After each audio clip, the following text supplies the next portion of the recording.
با سلام و ادب و احترام محضر همه شما حاضرین، به ویژه پدران و مادران عزیزی که امروز شاهد جشن فراغت فرزندانشان هستند، با قلب سرشار از محبت و صمیمیت حضور شکوهمندتان را در این جشن دانش آموختگی خوش آمدید گفته و مقدمتان را گلباران عرض می‌کنیم.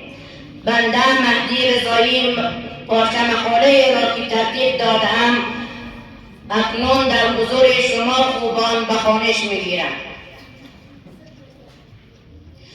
بسم الله الرحمن الرحیم.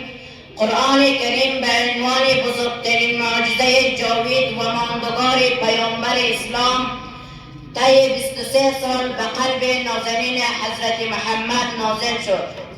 بر اساس گواهی تاریخ این کتاب عرشی و رحمانی خداوند دو گونه نزول داشته است.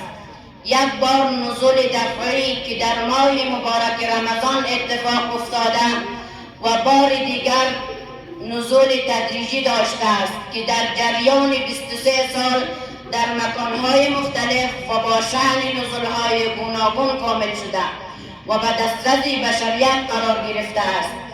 هرچند قرآن کریم به حیث کلام الله مجید سخن خدا و کلام رحمانی است، اما بدون شک محتوای آن زمینی و برای انسانها می باشد. خداوند متعال در این کتاب پاک و شریفش مخاطب بندگانش را قرار داده و می فرماید: اعوذ بالله من الشیطان الرجیم لا یمسه الا المطهرون، یعنی قرآن را لمس نکنید مگر اینکه طهارت داشته باشید.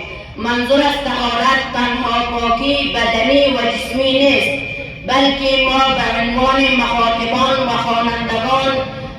خوانندگان قرآن علاوه بر طهارت بدن طهارت روح نیز داشته باشیم، زیرا قرآن خود کتاب طاهر و پاک است و خوانندگان آن نیز خود را به پاکی آراسته کنند تا اثر آن بر روح و جسم پاکان بیشتر گردد. قرآن کریم در آیه 82 سوره اسراء می فرماید: وننزل من القرآن ما هو شفاء و رحمت للمؤمنین، به این معنی که قرآن شفا و رحمت برای مؤمنان است. تلاوت قرآن روح و قلب آدمی را منور و بیماری‌ها را از آن دور می کند. قرآن می تواند تاریک‌ترین قسمت‌های زندگی بشر را به دریای از برکت تبدیل کند.